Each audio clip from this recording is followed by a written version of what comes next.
शैतान अल्लाह का नाफरमान और बनी आदम का सबसे बड़ा दुश्मन है, जो लोगों को मुख्तलिफ तरीकों से धोखा और फरेब में मुब्तला करता है और उन्हें बुरे काम करने के लिए वरगलाता रहता है।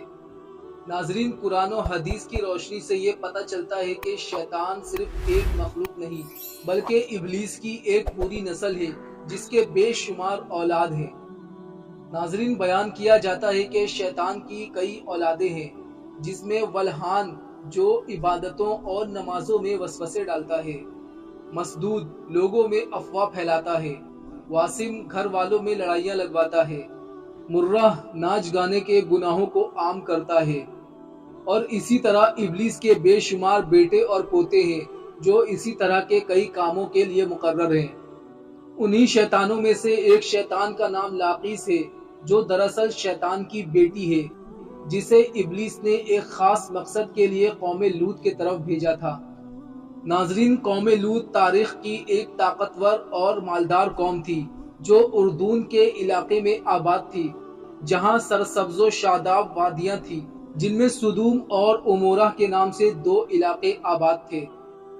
इब्लीस ने एक दिन सुदूम के रहने वालों को इस तरह गुमराह किया कि शैतान एक दिन इंसानी शक्ल में सुदूम के लोगों के पास आया और उसने वहां के मर्दों को आपस में ही हम जिन्स परस्ती सिखाई, जो उन्हें बहुत ज्यादा पसंद आया। लिहाजा वो लोग इस अमल के आहिस्ता आहिस्ता आदी बन गए और वहां के मर्द एक दूसरे के साथ ही हम जिन्स परस्ती यानी जिना करने लगे। यहाँ तक कि अगर कोई मुसाफिर सुदूम के इलाके से गुजरता तो ये लोग उस मुसाफिर को भी पकड़ लेते और उसके साथ भी बदफेली करते। नाजरीन, वक्त गुजरने के साथ साथ ये लोग गुमराही और गुनाह के गड्ढे में गिरते चले गए और ये लोग औरतों के बजाय वहाँ के मर्दों और लड़कों के साथ जिना करने लगे और औरतों से उनकी दिलचस्पी बिल्कुल खत्म हो गई और इस अमल को खुले आम शहर के चौक और चौराहों पर किया जाता था।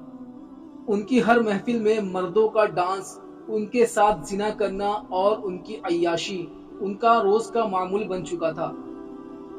फिर अल्लाह ताला ने एक दिन अपने नबी हजरत लूत अलैहिस्सलाम को इस कौम के पास भेजा और उन्हें इस बदफैली और गुनाह से मना करने का हुक्म दिया और फिर फरमाया, क्या तुम लोग वो बेहयाई करते हो कि इससे पहले इस जमीन पर किसी ने नहीं किया? तुम मर्दों के पास जाकर अपनी ख्वाहिशें पूरी करते हो और औरतों को छोड़ देते हो। तुम लोग हद से गुजर चुके हो। लेकिन कौम लूत पर इन बातों का कोई असर नहीं हुआ और वो लोग उल्टा लूत अलैहिस्सलाम के खिलाफ हो गए और उन्हें कहने लगे, अगर तुम इतने ही नेक और पारसा हो तो तुम इस बस्ती से निकल जाओ। अहले सुदूम का मर्दों के साथ जिना करना ये सिर्फ एक बदफेली और गुनाह नहीं था, बल्कि अल्लाह ताला के बनाए हुए खानदानी निजाम को ये लोग तबाह कर रहे थे और ऐसी संगीन जुर्म की इब्तिदा कर चुके थे जिसे अफजाइश नस्ल का पूरा निजाम बर्बाद हो रहा था। जब कौम लूत ने औरतों के साथ सोहबत करना और उनकी ख्वाहिश पूरा करना छोड़ दिया तो ये इब्लीस के लिए एक सुनहरा मौका था कि वो इस कौम में एक और नए गुनाह की इब्तिदा करे।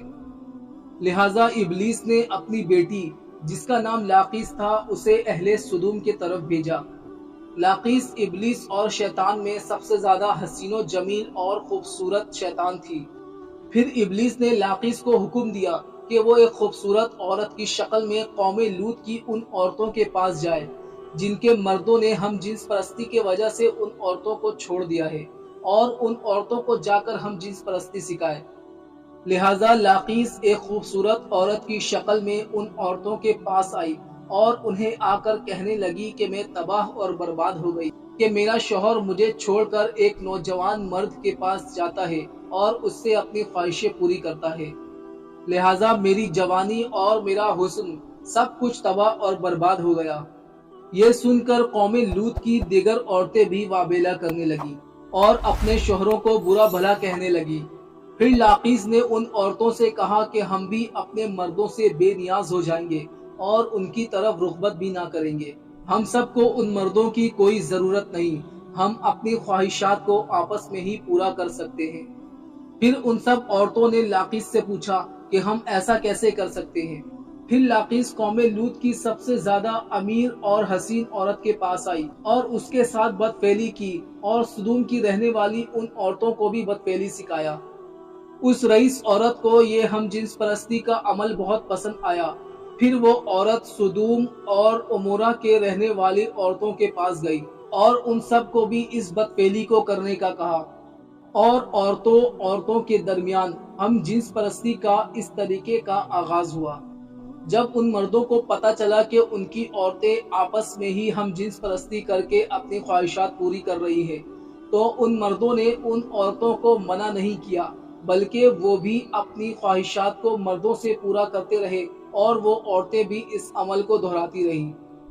آخر کار جب قوم لوط کی اس بدفعلی کا عمل حد سے زیادہ بڑھ گیا تو اللہ نے ان کے طرف پتھروں اور آگ کا عذاب بھیجا۔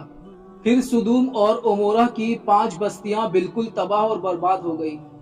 سدوم اور عمورہ اور ان علاقوں میں ہونے والے ہم جنس پرستی کے اس گناہ کا ذکر نہ صرف اسلام بلکہ توریت اور انجیل میں بھی ملتا ہے، جس میں ان علاقوں یعنی سدوم اور گمورہ کو سن سٹی کہا گیا ہے۔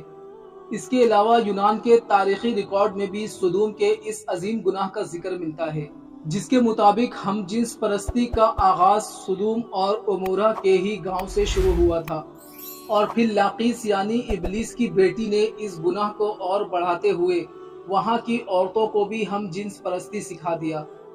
ناظرین، سدوم اور عمورہ کے بعد ہم جنس پرستی کا یہ گناہ قدیم مصر، یونان، چین، افریقہ اور یورپ میں بھی پھیلتا چلا گیا، اور دور جدید میں ہم جنس پرستی کو امریکہ اور یورپ نے سب سے زیادہ بڑھاوا دیا اور اس کی حمایت کی۔